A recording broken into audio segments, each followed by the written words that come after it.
una serie de libros. El primero de ellos se denominaba The Third Wave, la tercera ola.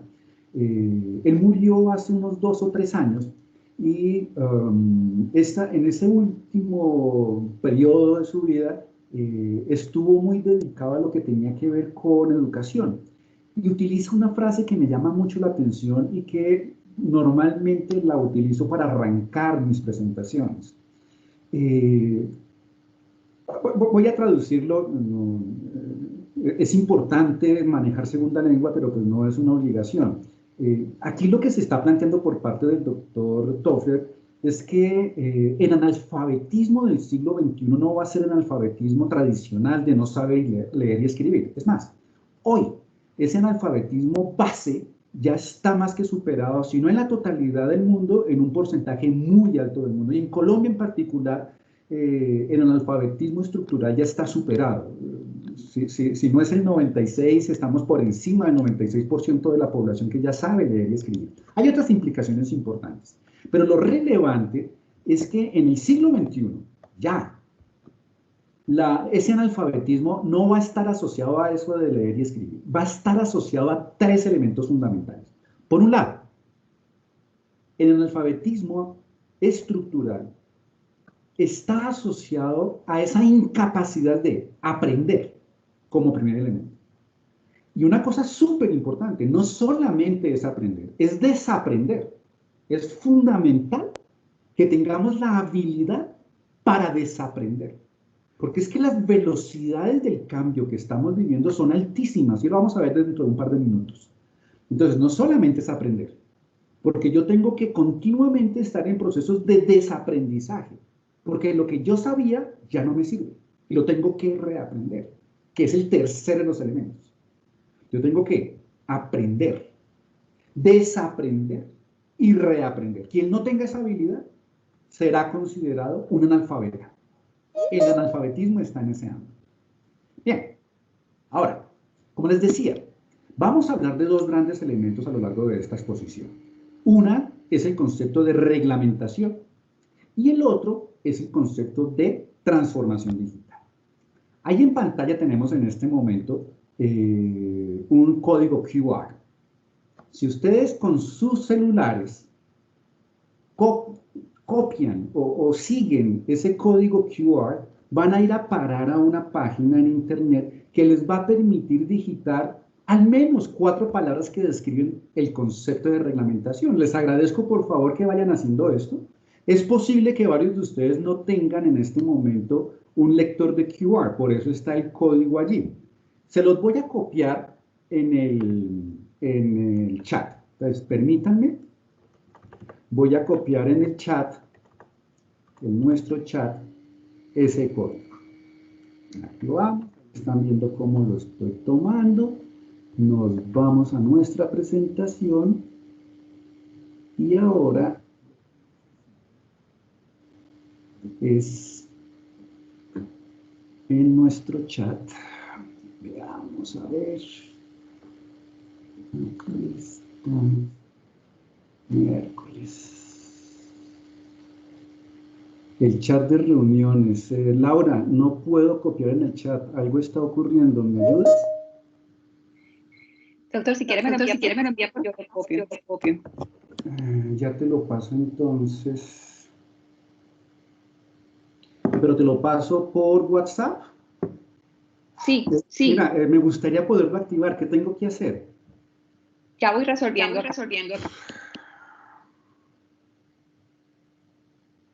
Denme un instante, qué pena con ustedes. Esto no tenía que haber ocurrido.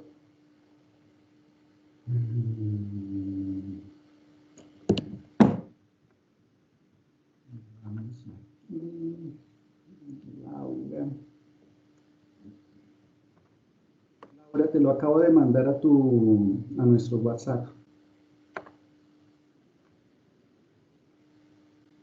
Por favor, entonces, ya Laura en breve les tiene que estar activando, les tiene que estar poniendo en el chat para que vayamos ingresando a nuestro sistema para que ustedes describan, ustedes en sus palabras, qué es reglamentación.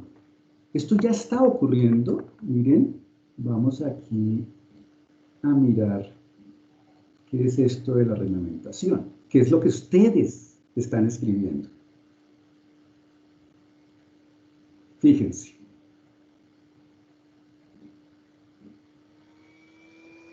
Están viendo mi pantalla. Ya hay 3 personas que han ingresado y han dicho que reglamentación es norma. Entre más grande sea la palabra, es que más veces lo han dicho. Me preocupa que no hayan ingresado todavía. Laura, ¿me confirma si ya pudiste compartir el enlace en el chat? Porque de pronto estos fueron que alcanzaban a entregar en QR. Fíjense, alguien acaba de ingresar. Sí, ya. Y está apareciendo en el mismo nivel de importancia que reglamentación lo identificamos como procedimiento, lo identificamos como norma. Los veo lentos, mis queridos participantes. Otro que ingresa. Norma empieza a perder relevancia, de acuerdo a lo que estamos diciendo, frente al concepto de procedimiento. Reglamentación están hablando que es estandarización. Reglamentación estamos diciendo que es ley. Les agradezco que avancemos en poder decir qué es reglamentación. Ya vemos 5 personas que han ingresado. Estándar es una palabra bien interesante. Decreto, allí inclusive la forma en la cual fue descrito está como verbo de acción, decretar. Ampliación, la reglamentación, de alguna manera para alguien de los que está participando, es ampliación. De verdad que me preocupa la falta de participación, por Dios. Estamos en un ejercicio donde la tecnología debe ser nuestro soporte y no los veo participar. Es lo que está ocurriendo. Bien, tampoco puedo jalar orejas porque no quieran hacer el ejercicio, pero sí valdría la pena que lo aportáramos, que aprovecháramos, que viéramos las facilidades que nos genera el sistema. Fíjense, de pronto la jalada de orejas funcionó porque empezamos a muy rápidamente participar. Fíjense cómo procedimiento empezó a perder prioridad frente a norma y nos aparecieron palabras interesantes, regla. Nos aparece una palabra en inglés que es un anglicismo que es perfectamente entendible. Building, la construcción. Reglamentar está muy asociado a construcción. Reglamentar está muy asociado a seguimiento. Fíjense lo interesante. Esto es lo que nosotros, el grupo, los que estamos ahorita participando, consideramos que es reglamentación. Permítanme, me paso nuevamente a mi presentación para que avancemos. Bien. Vamos a hacer lo mismo dentro de un ratico, en un par de segundos, en un par de minutos, con el concepto de transformación digital. Mientras tanto, fíjense una cosa importante. Cuando hablamos de reglamentación, nos estamos metiendo también en una cantidad de elementos filosóficos, una serie de conceptos filosóficos que nos pueden llevar a tener problemas de entendimiento. Es un problema de comunicación. Una cosa es lo que yo puedo tener en mi cabeza y otra cosa es lo que ustedes tienen en su cabeza. Y eso está muy asociado a los problemas de comunicación. Debe ser muy relevante que nosotros tengamos claridad de que lo que yo tengo en mi cabeza es lo que ustedes tienen en su cabeza con respecto a lo que es reglamentación. Y entonces la ley, la norma, el procedimiento, el estándar, esas palabras sí están asociadas al mismo concepto de que la reglamentación es lo que está permitido. ¿O será más bien que la reglamentación es lo que está asociado a lo que es moral? O de pronto, ¿será que la reglamentación está asociada a lo que es ético? ¿Será que es ético algo que no sea moral? Tendríamos que tener mucho cuidado con este tipo de conceptos, porque la legalidad no necesariamente está asociada a lo aceptable, a lo moral, a lo ético, a lo legítimo, a lo justo. Y todos esos son elementos que nosotros incorporamos en el lenguaje natural. Y entonces, ¿será que la transformación digital no va a tener problemas desde la perspectiva reglamentaria porque cosas que nosotros consideramos que son correctas, permitidas o aceptables no son legales o no son legítimas o no son justas? Esa es la problemática que existe con la reglamentación. Y eso, digo no problemática, es la situación que tenemos asociada a la reglamentación. Porque la reglamentación existe, la reglamentación es. En algún momento la reglamentación se puede plantear como el estándar, la norma, el mainframe, el contexto en el cual nos desenvolvemos. Y una cosa importante, las normas son necesarias, porque si las normas no las tenemos, no sabremos cómo comportarnos. Y por eso es importantísimo que todos nosotros que estamos metidos en la realidad de las organizaciones o estaremos en la realidad de las organizaciones, tengamos esa habilidad para poder actuar dentro de los marcos legales o impulsar los cambios necesarios a esos marcos legales. Porque ¿qué es lo que ocurre con el proceso de transformación digital?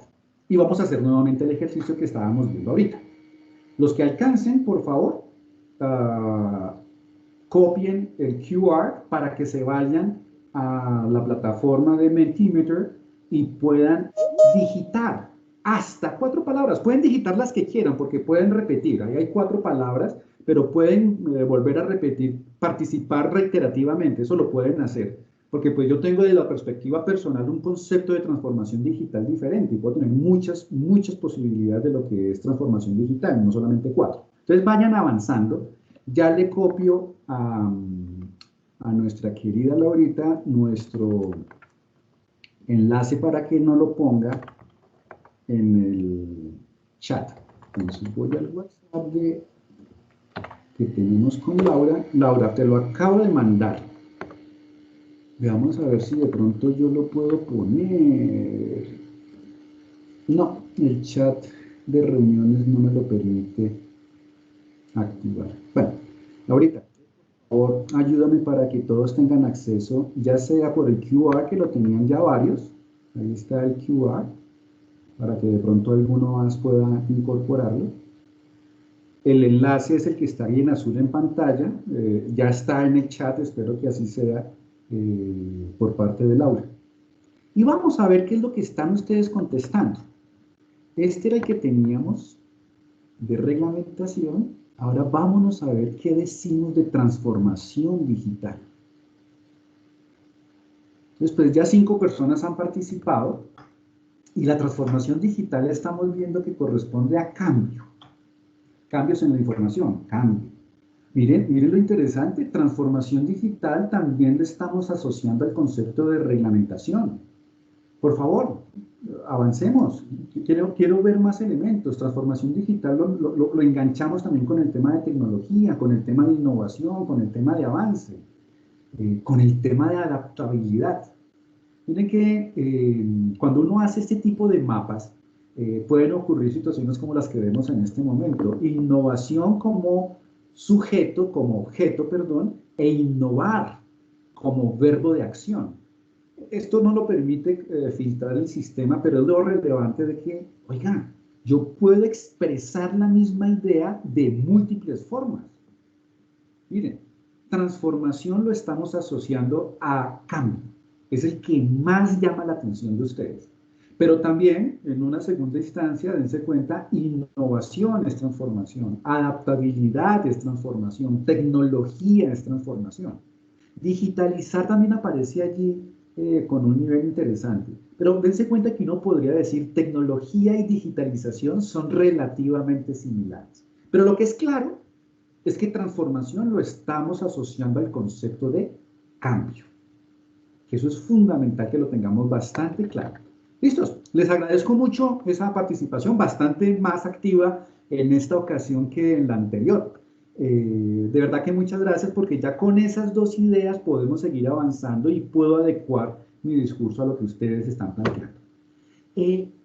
Como decía hace un rato, el doctor Toffler hablaba de futuro. Hay otro personaje muy interesante. Este señor que tenemos en pantalla se llama Gerd Leonhard.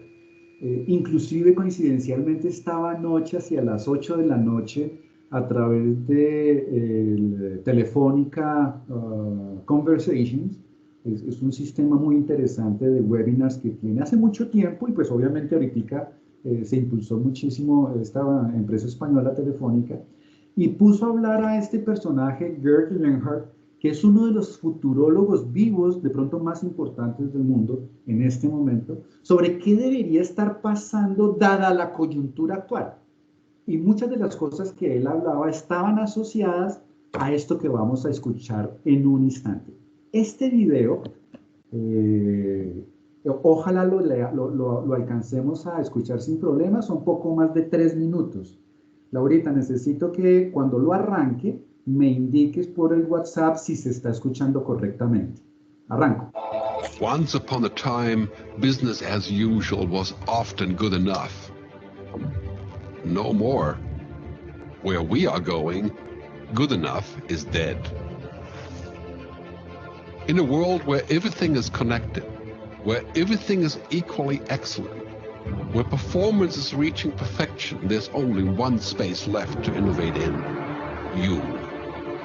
Right now, you are a central point in the raging tornado of change fueled by digitization, mobilization, augmentation, disintermediation, automation. Well, the list goes on. Science fiction is becoming science fact. Think about self-driving cars or computers that can learn and think. The way we work will never be the same. The skills we need will be dramatically different. Winning or losing are now happening faster than ever before. So what's your response? How will you discover new opportunities in one of the most transformational times in human history? Are you driving change, or are you being driven by it? Disruption has become the new normal. With change, it's always gradually, then suddenly, well, things really have stopped happening gradually. This change is exponential. Everything that used to be dumb and disconnected is now wired and intelligent. Cars, cities, ports, farms, even our bodies will be wired with sensors and will talk to each other. These game changers are also combinatorial. They amplify each other, creating a perfect storm of change. Quantum computing fuels big data. The Internet of Things fuels artificial intelligence and deep learning, which fuels robotics. However, anything that cannot be digitized or automated will become extremely valuable.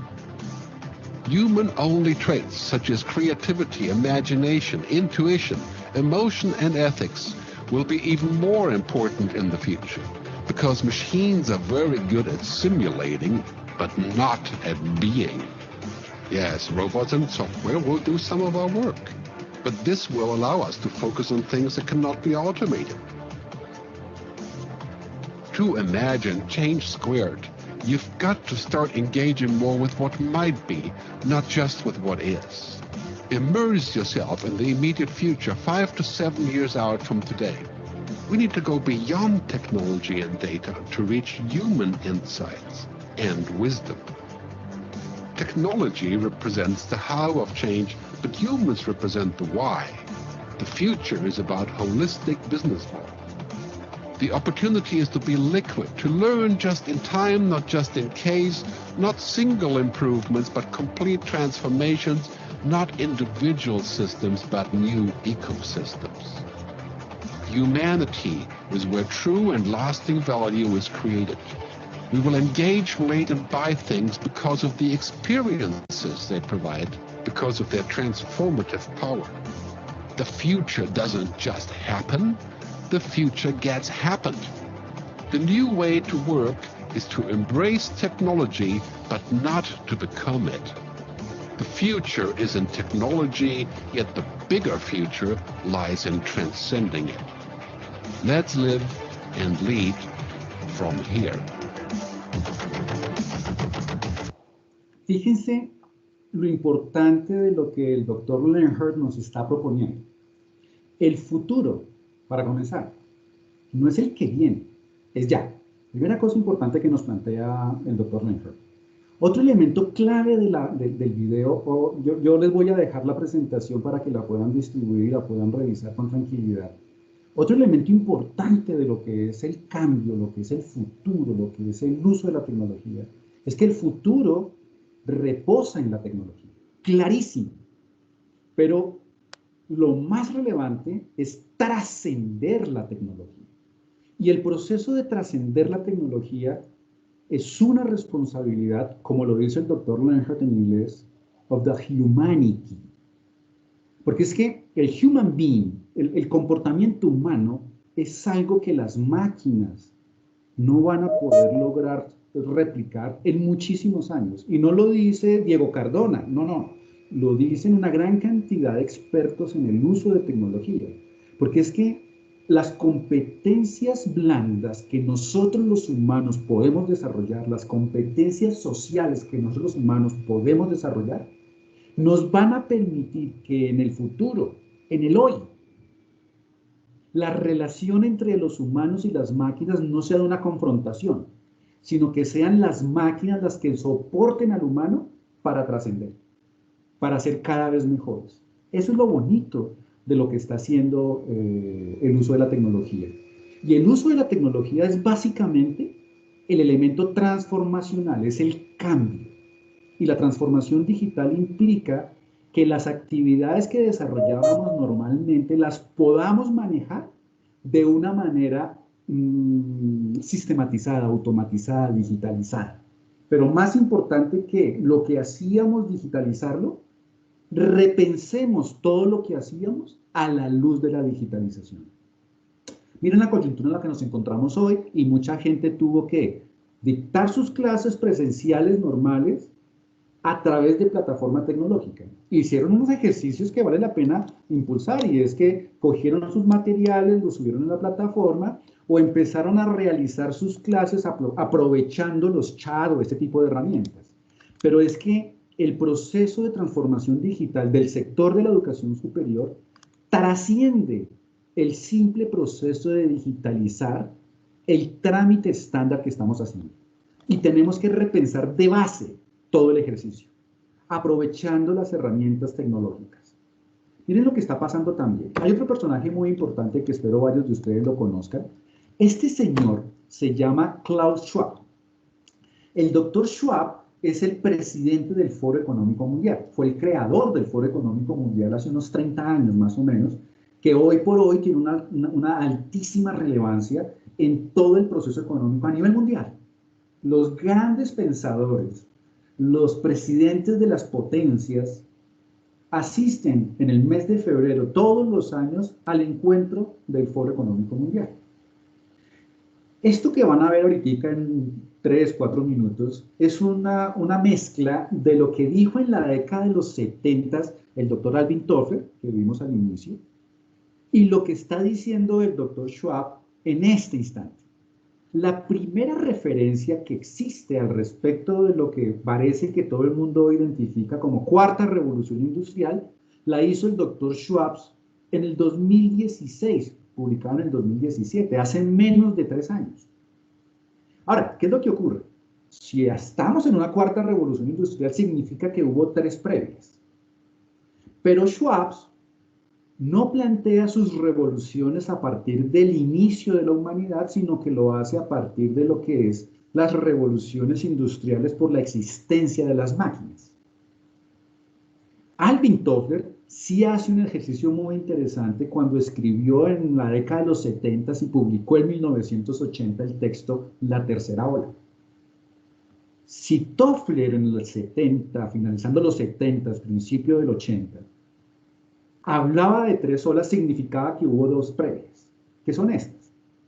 Por un lado, la primera era la era agraria, donde los factores productivos tradicionales keynesianos, teoría clásica económica de Adam Smith, donde los factores productivos tradicionales son tierra, trabajo y capital. Y el objetivo era siempre generar capital. ¿Y cómo genero capital? O porque tengo un factor productivo que se llama tierra, o porque tengo un factor productivo que se llama trabajo, labor. Así funcionábamos en la era agraria. ¿Qué ocurría en la era agraria? Hay una condición bastante interesante con la era agraria, que es la previa a la era industrial de Toffler y previa a la era de la información de Toffler. 3 eras. Toffler. No significa que después de la era de información estemos en la cuarta revolución. Vamos a ver lo interesante del acompasamiento entre lo que dice Toffler y lo que dice Schwab. Toffler decía que teníamos una era agraria. Esa era agropecuaria comenzó con un tema puramente nómada, miles, cientos, millones de años antes de que nosotros estemos hoy por hoy. Y lo que hacíamos era nomadismo porque el sistema productivo dependía de dónde se encontraba el alimento. Y entonces pues yo tenía que ir detrás del alimento. Y por eso éramos nómadas. Más o menos unos 9.500 años antes de Jesucristo empiezan a crearse las primeras ciudades por una condición muy particular, la agricultura. Y con la agricultura, si yo tenía tierra y tenía gente, podía labrar y me podía quedar, y además, dado que me estaba quedando, esos asentamientos empezaron a generar una gran cantidad de elementos adicionales, como por ejemplo el comercio. Entonces, esa segunda parte de la primera era fue el feudalismo, porque el poder se tenía por tener la tierra. Los grandes imperios del siglo XVI, XVII eran aquellos que tenían tierra. En el siglo XIV la potencia mundial era España, porque tenía tierras en cualquier lugar del mundo. España, Portugal, Inglaterra. Pero quien hizo el paso a la siguiente era fue Inglaterra, cuando se industrializó, gracias a la existencia de la máquina. La máquina de vapor permitió lo que Schwab, que empieza a trabajar desde el momento de las máquinas, denominó la primera revolución industrial, que dependía de las máquinas. Era el uso de las máquinas el que daba el poder. Entonces yo ya no por tener tierra tenía poder, ya no por tener gente, trabajo tenía el poder, era porque tenía las máquinas que tenía el poder.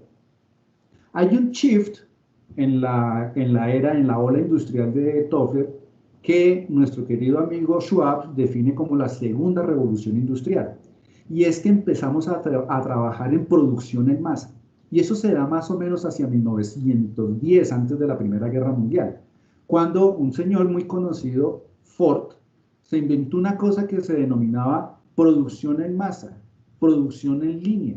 Y entonces todo el mundo podía tener un vehículo, un carro. Claro, siempre y cuando fuera Ford, fuera T y además color negro, porque era producción en masa. Habíamos automatizado todos los procesos. Más o menos hacia la década de los 80 se cambia el mind y un señor que creo que todos conocemos, Bill Gates, logra que el dueño de la IBM, George Watson, le cediera la patente de los computadores personales. IBM casi desaparece finalizando el siglo pasado y el hombre más rico del mundo llegó a ser Bill Gates, gracias a esa tercera revolución industrial que era básicamente la irrupción de los computadores personales, el uso de las tecnologías de la información y las comunicaciones. Varios de los que estamos en este momento participando de esta conferencia nos tocó conectarnos a través de módem y esperar que nadie fuera a marcar porque de una vez se caía la llamada. Hoy por hoy tenemos la capacidad de poder distribuir imágenes a través del computador, a través de las líneas telefónicas, a través de todas estas herramientas espectaculares, gracias a las tecnologías de la información y las comunicaciones. Y hace muy poco, en el 2016, 2017, el Dr. Schwab publicó por primera vez el concepto de cuarta revolución industrial, que es, sobre la base de lo que ya existe, vamos a transgredir las fronteras físicas, digitales y biológicas. No estamos muy lejos de que si queremos hablar alemán o mandarín, vamos a un almacén y compramos un chip y lo ponemos debajo de la oreja para poder hablar alemán. Y para que ese chip no genere reacción con mi piel, seguro va a estar hecho con piel de marrano.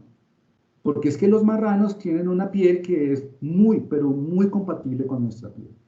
Entonces, lo relevante es cómo ha ido evolucionando el proceso de las revoluciones y cómo hoy el concepto ya no es tener tierra, ya el concepto no es tener trabajo, ya el concepto no es tener información. El poder se da no por el acceso a la información. Hoy recibimos un volumen gigante de información. La información la conseguimos en cualquier lugar y de manera muy fácil. El problema no es acceder a la información. El problema es cómo uso la información. Y la transformación digital debe apuntar a que hagamos un uso eficiente, correcto, eficaz de la información. Porque eso es conocimiento. Y el conocimiento es el que nos va a dar el diferencial. Y las velocidades del cambio, se van a dar cuenta, son cada vez mayores. Fíjense que desde que arrancó las revoluciones industriales, la primera revolución industrial fue más o menos desde el momento de la invención de la máquina de vapor, 1770, hasta 1910, más o menos 140 años para que acabáramos la primera revolución industrial, 140 años. La segunda, la de producción en línea, Esa dura de 1910 a 1980, 70 años, coincidencial, la mitad del anterior, 140, 70. Y nuevamente nos metemos en la tercera revolución industrial de 1980 y en el 2015 más o menos aparecen las primeras percepciones de lo que es la cuarta, y ese espacio de tiempo fueron solo 35, 140, 70, 35, siempre la mitad. Estamos en la cuarta revolución industrial, por lo tanto, si es la mitad, 140, 70, 70, 35, 35, la mitad deben ser 17, 18 años. Estoy seguro que en menos de 4 o 5 años ya estaremos en otra revolución industrial, porque la velocidad del cambio es altísima. Y si la velocidad del cambio tecnológico, que es la base, el motor de las revoluciones, de la transformación digital, imagínense lo que debe ocurrir con la reglamentación. Tiene que ir acompasado con esto que estamos hablando. Voy a pasarme esto de la información como factor productivo, porque pues finalmente es una característica muy particular del factor productivo. Quiero que veamos este video de Jenis Roca al respecto de lo que es la relación entre tecnología y normatividad. Puede que sea jocoso, pero más que jocoso es el trasfondo de lo que socialmente nosotros estamos trabajando. Esto es un TEDx, me imagino que varios de ustedes los conocen, y si no, los invito a que entren a Google, le hagan un par de genuflexiones, le recen y seguro les indica dónde encontrar información sobre TED. Esto es un recorte que hice de una presentación que hizo Jenis. Jenis yo lo he traído aquí a Colombia a hacer conferencias sobre este tema, bien interesante. Entonces oigamos estos 2 minuticos. Ups, perdón. A ver, listos. Tecnologías relevantes a lo largo de la historia ha habido muy pocas. Y quiero argumentar que estamos ante un momento en que ha aparecido una tecnología disruptiva, histórica, con H mayúscula, que va a provocar cambios relevantes en lo social, en lo productivo y en todos los ámbitos de la sociedad. Estamos ante un momento histórico. La digitalización es un plato que se sirve en 2 tandas. Primer plato, segundo plato. El primer plato te lo cocina la industria. ¿Qué quiere decir que te lo cocina la industria? La sustitución de lo analógico por lo digital nunca lo propone la ciudadanía. Siempre viene propuesto por la industria. Nunca quise cambiar mis vinilos a CDs. No hubo manifestaciones en la calle pidiendo esto. La industria lo propuso. Ahora nos están avisando por activa y por pasiva. Vamos a digitalizar el libro. Y la mayoría de nosotros contestamos, ostras, pues no, a mí me gustan los libros, me gusta el aroma de los libros, me gusta el tacto de los libros, me gusta el color de los libros, me gusta leer debajo de un árbol. ¿Cuánto hace que no lees debajo de un árbol? Da igual. En cualquier caso, la sustitución del libro analógico por el libro digital no la ha propuesto la ciudadanía. La sustitución siempre la propone la industria, con una táctica y por un motivo. Motivo, reducción radical de costes. Vamos a ahorrar en distribución, vamos a ahorrar en margen de librero, vamos a ahorrar en stock, vamos a ahorrar en devoluciones, vamos a ahorrar en todo. Es una mejora tan drástica que a digital vamos. Con esta sustitución, siempre se nos vende la moto de que esto va a ser muy sencillo. La manera de transmitir que es sencillo y que no pasa nada es intentando no cambiar el nombre. Luego, al mismo nombre de siempre se le añade digital al final. Libro digital. Pizarra electrónica, campus virtual, receta electrónica. En el fondo el mensaje es, tranquilo, es como siempre, pero digital. ¿Vale? Cuando ya toda la cadena de valor se ha digitalizado, sucede una segunda consecuencia nunca deseada por la industria, pero inevitable, que es sustitución radical, transformación del modelo de negocio. Cuando ya la música se compuso en digital, se editaba en digital, se publicaba en digital y se consumía en digital, alguien dijo, ¿para qué quiero el disco? ¿Sabes qué? No te compro el disco. Y luego la discográfica dijo, no, yo lo digitalizo todo, pero consiste en que tú sigas comprando las canciones. Entonces, no, cuando todo es digital hay alternativas y sin comprar la canción yo lo puedo resolver. Y te dicen, es ilegal. Entonces, vale, pues lo haremos discretamente. ¿Vale? ¿Listos? Lo haremos discretamente. Yo creo que la gran mayoría de nosotros tuvimos en algún momento un CD pirata.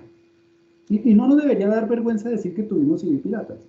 Inclusive, es muy posible que varios de nosotros tengamos en este momento música en nuestro computador que bajamos a través de alguna herramienta sin haberle pagado a nadie. Eso es ilegal. Ahora, socialmente aceptado. Porque lo que no necesariamente es ilegal es no aceptado o es justo. Y ahí empezamos a tener toda esta serie de inconvenientes de choque entre lo que es el ejercicio que viene de transformación, de cambio, de innovación, de evolución, de mejoramiento, y la reglamentación detrás, que lo que va a hacer es permitir que todas esas innovaciones se usen correctamente, sin afectar a la sociedad. Y entonces debe ser una llave que debe existir entre los procesos de innovación y los procesos de reglamentación. Una cosa también es cierta, no es bueno, no es malo, es la realidad. La innovación va a una velocidad superior a la reglamentación. Y eso es importante que lo tengamos claro. Nuevamente, no es bueno ni malo, es. Y también, ¿qué es lo que ocurre? Miren, la cantidad de información que estamos recibiendo continuamente es gigante, es gigante. Y por ello, el problema no es si yo accedo a la información, el problema es qué hago con esa información, porque yo estoy infoxicado, es la palabra. Es tal el volumen de información que lo que termino es totalmente intoxicado por el manejo de la información. Y esto ocurrió hace mucho tiempo, hace ya 20 años. Finalizando los 90, del siglo pasado, apareció una herramienta lindísima, Napster. Hoy ya no existe. Y Napster era una herramienta para poder intercambiar música. Y entonces, pues así como mis amigos iban a mi casa en la sala, yo ponía la música y todos escuchábamos la música que yo había comprado. Y pues si alguno la quería, pues yo simplemente lo que hacía era que se la dejaba copiar en la cinta. Napster se ideó una forma interesantísima que era, en mi computador yo tengo música, me conecto a través de las redes, internet, incipiente en esa época, y yo podía transferir mi música, la de mi computador, a la de mi amigo. Inclusive, lo que Napster hizo fue conectar todos los computadores de los posibles usuarios y empezar a permitir que se compartieran información. Hoy ya no existe, les tocó cerrar porque eso era ilegal. Y sin embargo, hubo un incremento en el uso de la música gracias a la existencia de Napster. Ahora, Napster no hizo nada que no estuviese no permitido. Porque lo que él dijo es, oiga, esa es mi música y pues yo la quiero compartir. ¿Legal? ¿Aceptado? ¿Justo? Fíjense la cantidad de problemas en los que estamos metiendo. Miren este, Pickup. De pronto varios de ustedes lo conocieron. Acaba de cerrar, 28 de abril. Hace muy poco, menos de 2 semanas. Pickup, mototaxismo. Yo creo que en muy buena cantidad de las ciudades colombianas, el mototaxismo es socialmente aceptado. Es una necesidad que responde a la sociedad. Y sin embargo, les tocó cerrar. Porque tenía serias complicaciones desde el punto de vista reglamentario, normativo. No existía una norma que permitía que yo, a través de mi aparatico, pudiera pedir el mototaxi y que me llegara a la puerta de la casa. La herramienta tecnológica no es ilegal, porque pues finalmente es un pocotón de código metido en un celular. Lo que se marcó como ilegal es el servicio público de transporte, que es el mismo problema que tuvo Uber. Uber sale del mercado en el mes de octubre del año pasado, ahorita retornó con un modelo que básicamente es el mismo, y es que, pues yo no estoy haciendo servicio público, yo lo que estoy haciendo es el alquiler del vehículo con un conductor, y la responsabilidad no es de Uber, sino del conductor y del señor que contrató. Cambia el modelo, se incorporan dentro de la legalidad, pero a trancas y mochas, porque la reglamentación no existe, y el Ministerio del Transporte no ha generado la reglamentación necesaria. Green, aquí en Bogotá se convirtió en un dolor de cabeza todas estas patinetas andando por la ciudad y generando accidentes y dejándolas tiradas en cualquier parte. Y les intentaron armar una reglamentación que nadie ha cumplido. Y por ahí siguen los locos andando en sus aparaticos, en sus patineticas, sin cascos, sin rodilleras, y cada vez que hay un accidente entre un par de ellas, pues terminan con la crisma rota y una pierna rota. Es el complique de no existir una reglamentación que avance a la misma velocidad de las plataformas digitales que permiten este tipo de negocios. Bit, muy similar a Uber, que también existe aquí en Colombia, pero es básicamente norteamericana, y otras tantas que existen al respecto. Airbnb. Oiga, yo creo que muchos de nosotros hemos utilizado Airbnb, lo he hecho personalmente, para poder alquilar un apartamento bellísimo en algún lugar en el que, pues, si me voy a un hotel me sale carísimo, y en cambio me voy a una Airbnb y es excelente desde el punto de vista de servicios. Yo me sirvo lo que yo quiero, cocino lo que yo quiero, en el lugar que yo quiero. Delicioso. Y sin embargo, oiga, ¿cómo así que ustedes están alquilando por días, por semanas? Eso es inviable, eso no se puede hacer. ¿Sí? ¿Quién lo dice? La reglamentación tiene que ir a la velocidad de la evolución tecnológica. Eat and Go. No ha pasado nada todavía, pero en breve, por Dios, seguro que vamos a tener problemas de por qué la gente está comprando a través de estas plataformas. ¿Y qué pasa con Rappi? Hace poco, el viernes de la semana pasada, se reventó Rappi, porque la cantidad de solicitudes que recibió para poder operar una propuesta o una campaña que hizo, si mal no recuerdo, la W, hizo que la plataforma de Rappi, que fue diseñada para hacer servicios a domicilios de gran volumen, se reventara. Y miren, ¿qué va a pasar con el Bitcoin? En varios países del mundo es ilegal. En países como Colombia, no dice que no se puede hacer, pero tampoco está reglamentado cómo se puede hacer. He dejado en el centro de la pantalla una frase que para los juristas es bastante clara.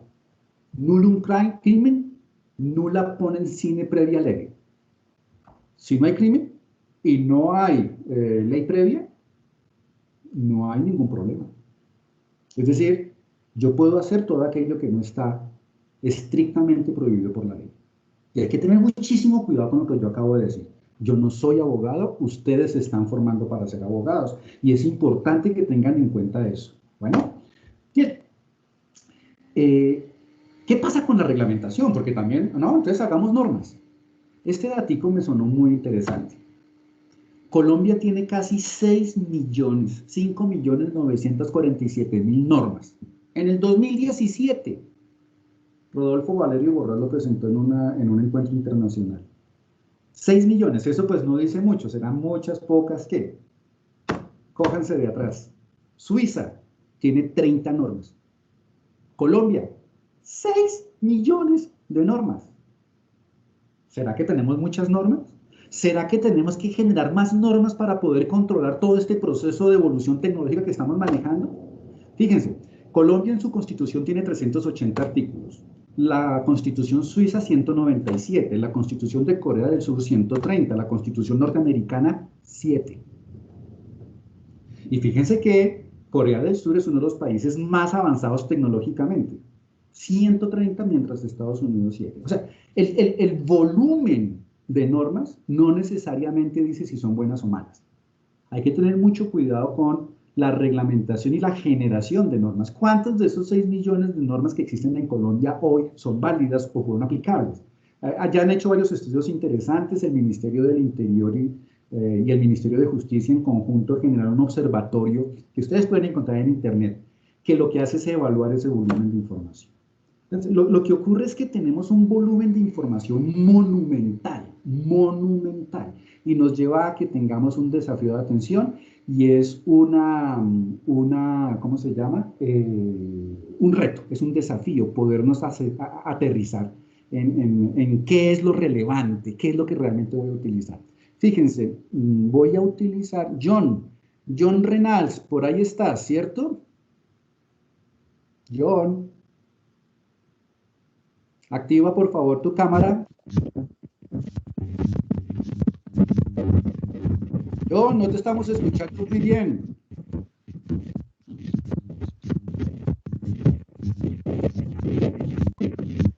No te escucho. Por ahí veo a otra persona, John. Es que tienes problema de comunicación. Fabio Moscoso, por ahí te vi también en el listado. Perfecto, buenas tardes. Aquí estamos. Fabio, muy buenas. Qué bueno que nos estás acompañando. Oye, Fabio, necesito que me ayudes. Sí. Mira, el volumen de información que recibimos es súper importante, es grande, es gigante, y lo que tenemos que lograr es focalizarnos en lo que realmente tenemos que tener en cuenta. Quiero que hagamos este ejercicio. Tú eres el conductor de un bus. Te voy a dar una gran cantidad de información y con base en toda la información que te voy a entregar, te hago una pregunta que va a servir de ejemplo para todos. Entonces, tú eres el conductor de un bus. ¿Claro eso? Perfecto, perfecto. Listo. Y en ese bus hay 10 personas. ¿Listos? Sí, sí. Listos. En el bus van 10 personas, haces una parada y en la primera parada se bajan 3 personas y se suben 2 personas. ¿Clara la información? Sí, sí. Sigues conduciendo, segunda parada, se bajan 4 personas y se suben 4 personas. ¿Clara la información? Sí, sí. Sigues conduciendo y haces una tercera parada, en la cual se bajan 2 personas y nadie se sube. ¿Clara la información? Sí, sí. Te voy a hacer una pregunta. Y todos espero que estén poniendo cuidado, estén poniendo atención, porque la pregunta está asociada a la información que yo les entregué. Fabio, ¿cuál es la edad del conductor? No lo has dicho, no lo has dicho. ¿No? ¿Seguro? Al principio no, creo que no, creo que no. Vamos a arrancar otra vez.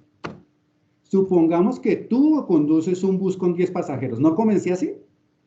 Ujú, ujú. Y si, doctor Fabio, usted es el conductor, ¿qué edad tiene el conductor? Así yo soy el conductor. Bueno, eso no lo voy a decir en público. Lo voy a decir en público. Más de 18. Más de 18. Más de 18. Pero fíjense, yo di la información completa. Y sin embargo nos focalizamos en otro tipo de información que no sabíamos si era o no relevante. Entonces fíjense la problemática. Gracias, Fabio, por participar y por apoyarme en este ejercicio. Y no fue por burlarme de ti, sino que necesitaba a alguien que se dejara aprovechar. Me rajé, parece. En atención. Pero me imagino que si te hubiera preguntado cuánta gente va en el bus, me hubieras podido decir eso. Sí, eso sí, sí, eso sí. ¿Cuántos quedaron en el bus? 7. 7. Ahora, ¿era relevante la información? Para Fabio sí. Para Fabio sí era relevante la información. Además, por la forma en la que hice la presentación, en la cual desvié la atención hacia una problemática que no era la que yo iba a preguntar. Y lo hice a propósito. Porque lo que ocurre normalmente es que es tal la cantidad de información que nos está llegando que no nos damos cuenta que es lo importante. Y nuestro cerebro, este músculo, tiene una función fundamental en la operación humana y es altísima eficiencia. Y en ese orden de ideas, la altísima eficiencia implica olvidar diferencias, coger lo relevante, quedarse con lo importante. ¿Quién define lo importante? Nosotros. Y en muchas ocasiones lo que nosotros indicamos no es necesariamente lo importante, lo relevante. Entonces, por eso la importancia de la atención. Y fíjense, 6 millones de normas. ¿Eso es lo relevante? Habría que ver cuáles de esas realmente lo son. Porque es que nos van a aparecer una gran cantidad de problemas adicionales. A mí me encanta este personaje de Patillas, ya falleció. Se llama Isaac Asimov, falleció creo que el año pasado. Es un futurólogo también, escribió un cuento bellísimo, El hombre bicentenario. Inclusive hay una película, no me acuerdo cuál fue el actor, era... bueno, es un actor bastante importante, también ya falleció. El bicentenario era una máquina que decidió convertirse en humano. Y entonces tuvo que hacer todo un proceso legal para que lo declararan humano, porque existía una reglamentación al respecto de las máquinas en el futuro. Porque las máquinas se tenían que regir por 3 leyes. 3, no 6 billones. 3. Primera, los robots no pueden causar daños a los humanos. Segunda, un robot debe obedecer órdenes, a menos que vayan en contra de la primera. Y tercero, un robot se tiene que proteger, a menos que vaya en contra de la segunda y la primera. Simplísimo, simplísimo. Hay una película, Robbins, béseme, bueno, alguno por allá lo podrá colocar en el chat. Búsquenla, El hombre bicentenario, es bellísima la película y está fundamentada en este cuento. Busquen el cuento en internet. Ya está abierto, están los PDFs abiertos, El hombre bicentenario. Y las normas son simplísimas. Y esas normas aseguraban la posibilidad de interacción entre los hombres y las máquinas. Era muy chévere el texto. Ahora, voy a cerrar identificando cómo hay múltiples entidades que están dedicadas a hablar sobre la necesidad de la reglamentación. El Foro Económico Mundial del Dr. Schwab, en el 2016, en el Global Information Technology Report, ahí está el enlace, ustedes lo van a poder tener, no se preocupen, habla de un par de elementos claves. Por un lado, 4. La innovación, la competitividad y la tecnología como claves para el mejoramiento hacia futuro. Segundo elemento clave, tener claridad de que vamos a uberizar la economía colaborativa que está expresada de manera maravillosa por Uber, de manera maravillosa por Pickup, así, espectacular Bitcoin. Eso es la uberización de la economía. Y eso ya lo había dicho el Foro Económico Mundial en el 2016. Tercer elemento clave que planteó el Foro Económico Mundial, estamos ante una sociedad empoderada. Y nosotros como sociedad hacemos lo que consideramos conveniente independientemente de que esté o no reglamentado. Si es aceptado, lo hacemos.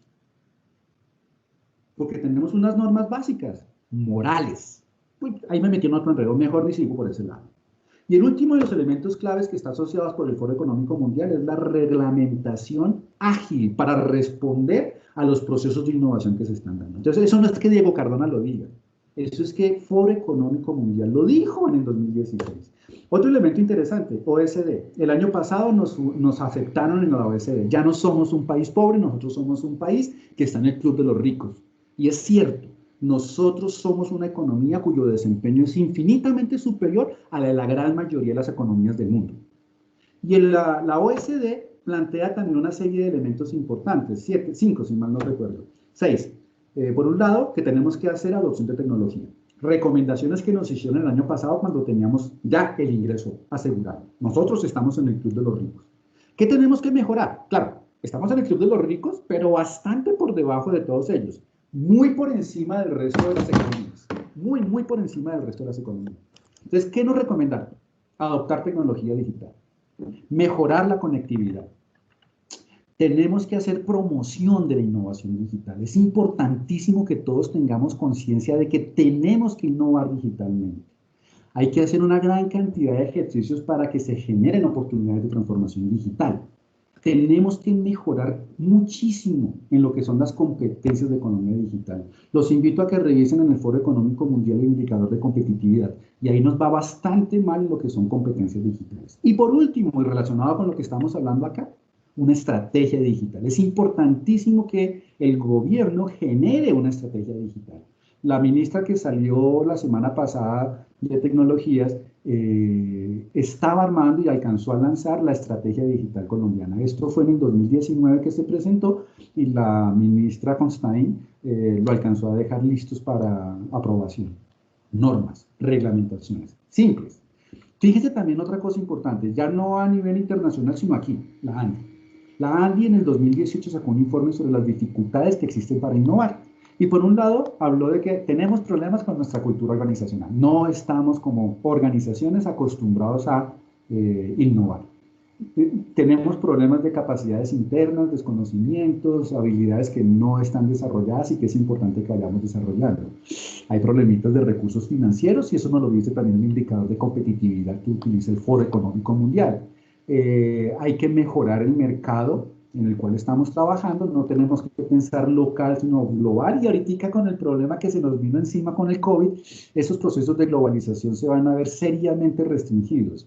El entorno lo tendremos que manejar también y por último, muy importante, relacionado con nuestra temática, el hecho de que el gobierno debe generar un marco reglamentario que aporte a los procesos de innovación.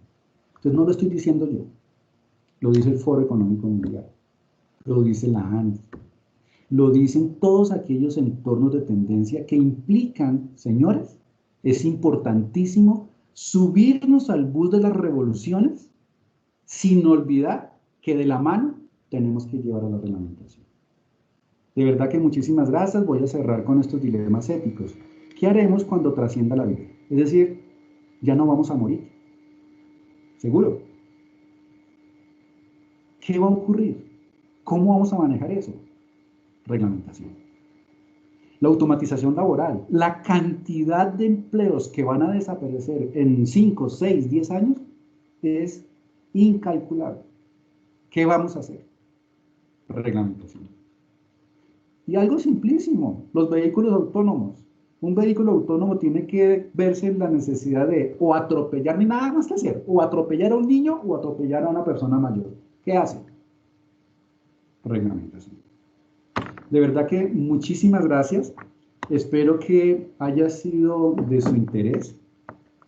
Vamos aquí a volver otra vez a nuestras pantallas. Voy a dejar de compartir para que nos podamos poner a conversar. Laurita, ¿ya dejé de compartir?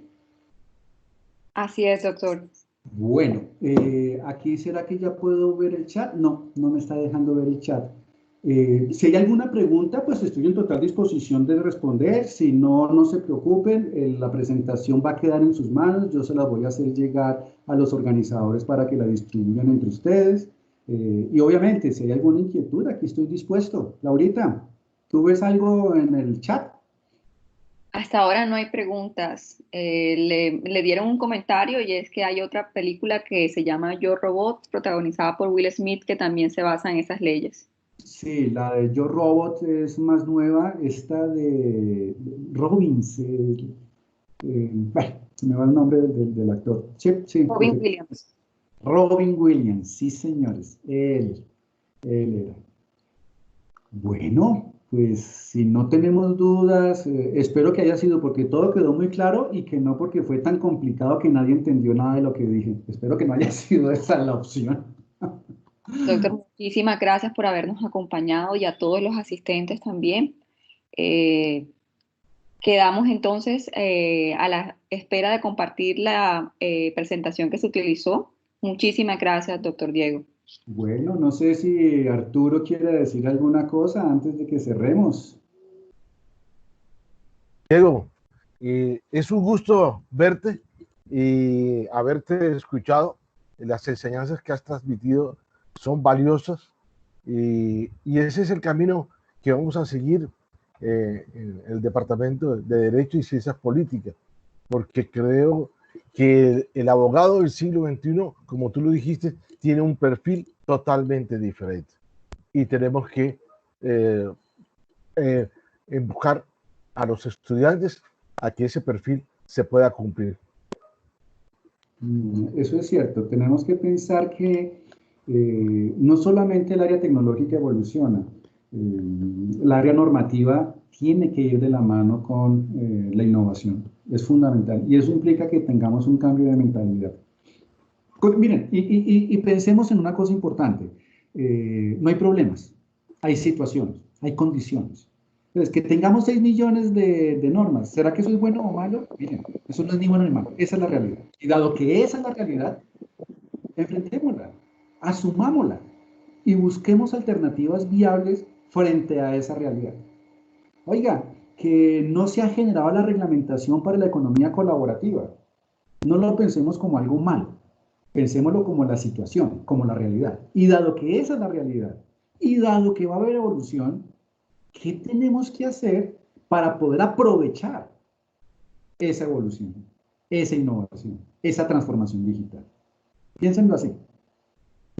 Doctor, le hacen una pregunta con respecto al tema de los avances de la digitalización. PICAP fue liquidada más bien por la cultura y no ser por ser realmente ilegal.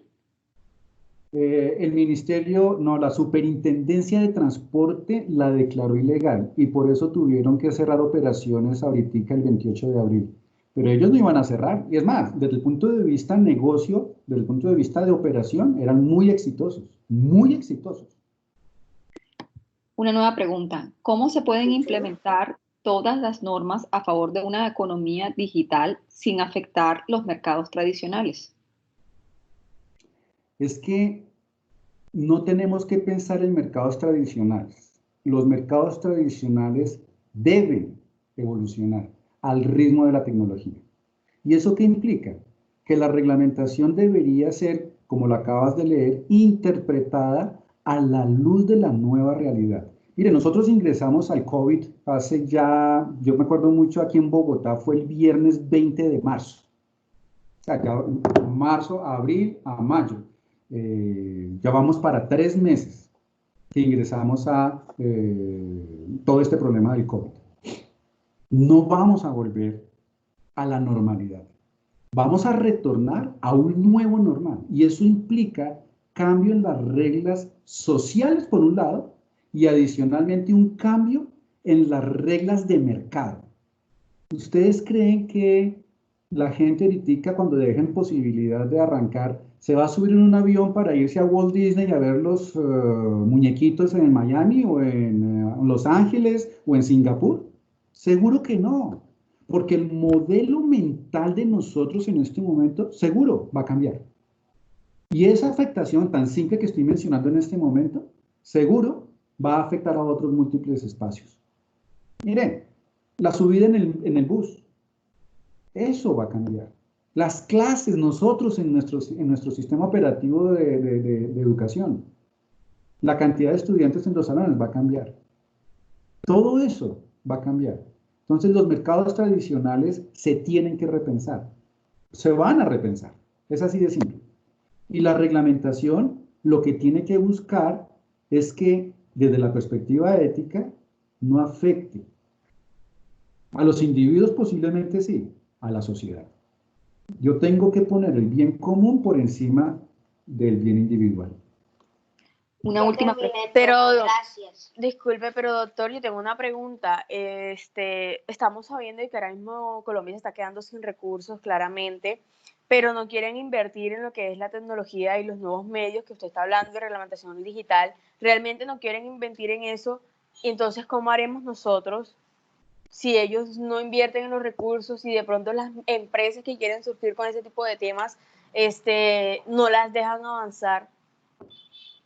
Mira, el Ministerio de Tecnologías, el MINTIC, de Tecnologías de la Información y las Comunicaciones, sí está haciendo un esfuerzo monumental de inversión en tecnologías. Y no porque él, ay, qué tan de buenas, yo que soy buena gente y quiero ayudar a la sociedad. No, no, no. Es porque tenemos una espada de Damocles en nuestra cabeza haciéndonos esto, que es la OSD, que es el Foro Económico Mundial, que es el Banco Mundial, que es el Banco Interamericano de Desarrollo. Todas estas entidades de apoyo multilateral están obligando.